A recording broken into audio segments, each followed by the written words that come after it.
boom kelapa sawit yang muncul pada tahun 80-an telah menyebabkan meningkatnya luasan kebun sawit dari sekitar 105.000 hektar pada tahun 1967 menjadi sekitar 2,5 juta hektar pada tahun 1997.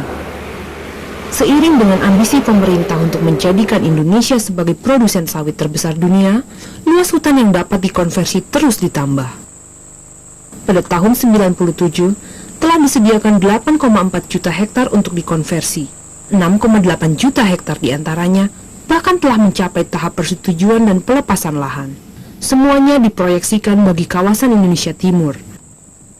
Perkembangan yang kelihatannya mengagumkan ini harus dibayar dengan harga yang sangat mahal. Dalam kebakaran hutan sepanjang tahun 1997-98, di antara 176 perusahaan yang dituding sebagai penyebab kebakaran, 133 diantaranya adalah perkebunan sawit. Menurut perkiraan Bappenas, kerugian ekonomi yang diderita negara mencapai 9,29 miliar US dollar. Kerusakan lingkungan akibat kebun sawit tidak terelakkan. Terbakarnya hutan, keringnya rawa-rawa, tercemarnya sungai, bahkan banjir merupakan kerugian yang harus diterima oleh masyarakat yang bermukim di daerah sekitar perkebunan. Masyarakat lokal yang biasa menggantungkan hidupnya pada hutan dengan berladang dan berburu harus beralih menjadi buruh kelapa sawit.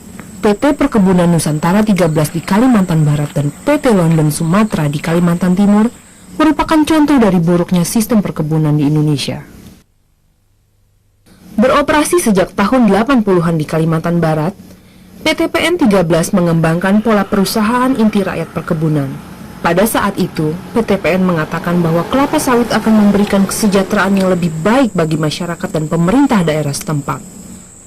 Dengan diimingi janji-janji muluk penghasilan besar, rakyat terpaksa atau dipaksa menyerahkan 5 hektar lahan miliknya kepada PTPN dan hanya mendapatkan 2 hektar dalam bentuk kebun plasma yang harus dibayar secara kredit selama 10-15 tahun dengan bunga 12,5%.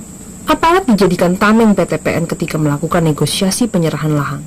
Ya seperti yang saya katakan tadi bahwa PTP itu untuk mendapat tanah dengan cara ganti rugi, dan peranan aparat itu juga terbukti ada. Jadi sehingga rakyat yang sebenarnya pada waktu itu masih bertahan dengan lahannya dan sebagainya, kemudian aparatlah yang ke depan. Janji tinggal janji. Hingga saat ini kesejahteraan yang dijanjikan tak kunjung datang. Lebih buruk lagi, terjadi pemiskinan dan penciptaan ketergantungan akut petani plasma kepada PTPN. Selama 15 tahun, 30% dari hasil kebun plasma yang dikelola rakyat harus diserahkan kepada PTPN dengan harga jual buah sawit yang ditentukan secara sepihak oleh PTPN. Kalau harga turun dipanggillah mereka itu kan, jadi untuk melihat ataupun menyaksikan bahwa sebenarnya harga itu sudah ditetapkan di sana begitu. Jadi dampaknya koperasi ini yang mewakili daripada masyarakat boleh dikatakan diundang untuk menyaksikan hal yang sudah jadi. Hingga saat ini, sebagian besar masyarakat tak pernah menerima sertifikat atas lahan miliknya dan tidak pernah tahu untuk apa saja kredit yang dibayarkannya. Sementara itu, kontribusi bagi pemerintah daerah setempat tidak pernah dirasakan. Terhadap Pemda Sanggau sendiri, kami belum melihat adanya satu kontribusi umpamanya yang bisa dimasukkan dalam pendapatan hasil daerah. Nah, kemudian masalah jalan justru Pemda yang bangun. Jadi kiri kanan kebun yang ada di daerah Mulia umpamanya, itu jalan itu Pemda yang bangun, bukan PTP. London Sumatera Indonesia Tbk merupakan salah satu perusahaan perkebunan terkemuka di Indonesia. Berkantor pusat di Jakarta, perusahaan ini memiliki 3 anak perusahaan di Kabupaten Kutai Barat, Kalimantan Timur, yang semuanya adalah perusahaan perkebunan sawit. Pada akhir tahun 1996, ketiga perusahaan grup Lonsum ini, yaitu PT Lonsum Indonesia, PT Lonsum Internasional, dan PT Gelora Mahapala, melakukan pembukaan lahan dan penanaman pada 3 kecamatan, Jempang, Muara Pahu, dan Bongan. Dalam ekspansinya, grup langsung menggusur masyarakat adat Dayak Benuak yang telah mendiami kawasan tersebut selama ratusan tahun. Selama itu pula mereka hidup selaras dengan hutan. Berburu, meramu, dan berladang merupakan cara mereka memenuhi kebutuhan hidupnya. Hutan menjadi landasan survival, baik secara ekonomi dan kultural bagi masyarakat Dayak Benuak. Kedatangan PT Lonsum di daerah tersebut mengusik cara hidup yang telah bergulir selama berabad-abad. Ketika itu, pemerintah Orde Baru masih sangat berkuasa. Tidak banyak rakyat yang berani mengatakan tidak. Walaupun demikian, sebagian masyarakat Dayak Benuak berani mengatakan tidak dan menolak kehadiran PT Lonsum di daerah tersebut. Penolakan masyarakat ini tidak diindahkan oleh perusahaan. Tanpa memiliki IPK dan HGU, perusahaan membuka lahan. Pembukaan lahan dengan cara gusur malam merupakan praktek umum di daerah ini. Hutan tempat masyarakat hidup sehari-hari ditebang dan sisa-sisa tebangannya dibakar. Kebakaran hutan yang disebabkan aktivitas pembukaan lahan tersebut telah menghilangkan keanekaragaman hayati di daerah itu. Rotan, karet, pohon tanyut madu yang selama ini menjadi sumber penghidupan masyarakat Dayak, bahkan kuburan-kuburan leluhur yang disakralkan pun tergusur musnah tanpa sisa. Dan perusahaan itu menggusur kuburan, tanyut, lembo-lembo tua, itu mengeringkan rawa-rawa. Jadi kami sangat kerugian besar oleh karena PT Lonsum itu. Kami hanya memberikan izin usaha perkebunan bagi para pengusaha yang profesional dan juga dicintai oleh masyarakat di sekitar perkebunan, sehingga tidak ada berkembang konflik antara perusahaan besar dengan masyarakat di sekitar perkebunan. Sejak itu bergulirlah sebuah konflik yang sangat tidak berimbang.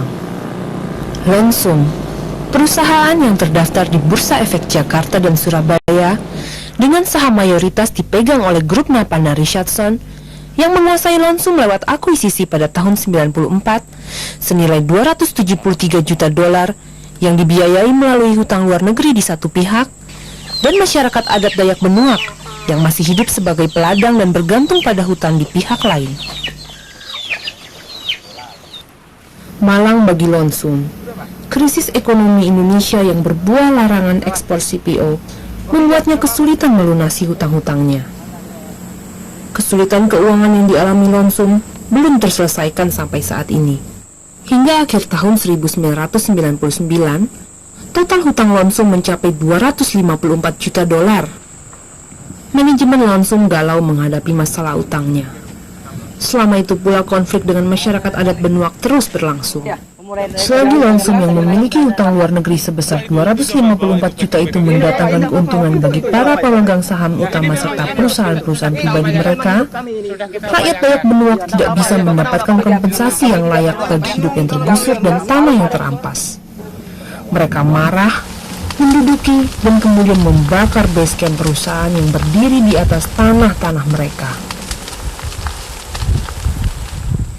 Pada tanggal 7 Mei 1999, 30 orang anggota BRIMOB dan polisi, disertai orang-orang berpakaian ninja, menyerbu masyarakat yang tengah mengadakan upacara adat di basecamp PT Lonsum Internasional Muara Nayan.